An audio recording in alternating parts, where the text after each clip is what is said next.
Well, police made 74 arrests and handed out 176 fines as protesters assembled for a second day in a row. The Premier blasting the demonstrators as stupid and selfish. Lana Murphy has more. Mayhem at the market.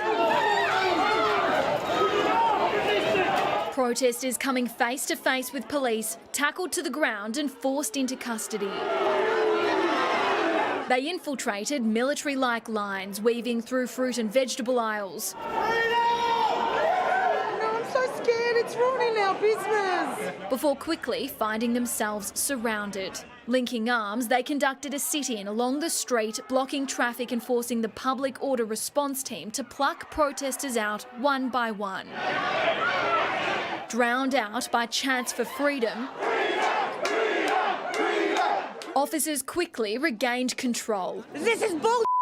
Marching packs of protesters down the corridor, but forcing them onto city streets. Multiple fines and the threat of arrest doing nothing to deter the passionate crowd.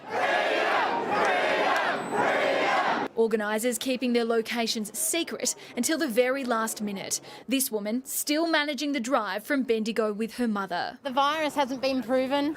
The testing is a sham. It's decimating our whole economy. How far have you travelled today? Western suburbs. Conspiracy leaders were the first to be unmasked. Came to get some fruit, seriously. But hundreds of their followers followed, demanding an end to lockdown and claiming to expose the truth. This is just an illusion of power. Protesting is selfish, protesting is stupid, and protesting is dangerous. I want to be released out of my prison. Alicia, of the 74 people arrested, nearly all of them have been released from custody, except one man, a 44-year-old from Burwood East. Police allege that he is one of the primary agitators and one of the main organisers behind today's event, and I am told that they are about to raid his home and plan on seizing a number of electronic devices. One other person was also arrested for assaulting police, although no officers received any significant injuries. There was almost a $300,000 worth of fines issued today, but those I've spoken to say they do not plan on paying them. Instead, they're regrouping and planning on how to next execute a protest within the next few weeks. OK, Lana, thank you. A Wallan woman dragged from her car after refusing to give police her details has defended her behaviour. As Maggie Rayworth reports, the entire incident was filmed while passing through a checkpoint. A checkpoint challenge. Are you going to state your name and address to me? Can you please get your hands off? This woman refusing to comply. Can you step out of the car, please? No. Then police took action. The screaming 29-year-old was ripped from her seat. Outside the car, the chaos continued. Is that a crime? Yes. Do I not have 24 hours to produce my license? I'm going to show it anyway. Her partner repeatedly asked her to calm down. Who could I be?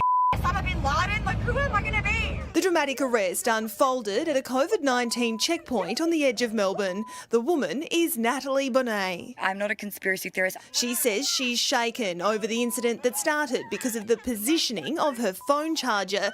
Police say it was obstructing her view. I didn't refuse to show my license. I just simply refused to show it to him. Natalie says she was pinned to the ground and struggled to breathe. But the Premier says it's her own fault. All of that could well have been avoided if the person had simply, after the fourth time she was asked, given her name. Under the Road Safety Act, all drivers must state their name and address, plus provide their driver's licence when requested to do so by a police officer.